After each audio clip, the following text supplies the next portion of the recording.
Many years ago, in a small village in Russia, there was a husband and wife who lived happily together. The couple were deeply in love and they were the envy of all their neighbors.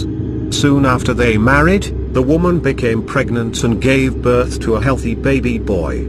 However, during the childbirth, something went terribly wrong and the mother passed away. Her husband was devastated and he moaned and wept for days afterwards. He didn't know how he was going to take care of the baby on his own, so he hired an old woman to look after the boy. But then, things began to get strange. The baby cried all day long and refused to eat anything. Nothing the old woman did would comfort the crying child. However, during the night, the baby would suddenly get quiet and fall asleep, silently and peacefully. This went on like that for weeks. The baby's behavior was so abnormal that the old woman became very worried. To get to the bottom of the mystery, she decided to stay awake all night and keep watch.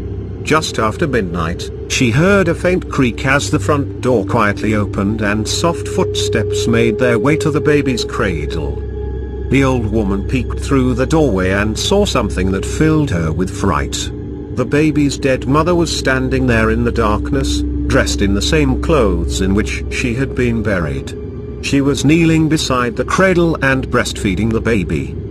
The old woman let out a scream which had woke the baby's father, who came running. At that moment, the ghostly figure of the dead mother stood up, gazed sadly at the little baby and then floated out of the room without a sound.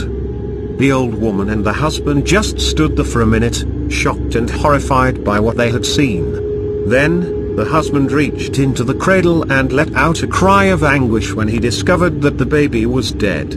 Apparently the mother took her baby with her.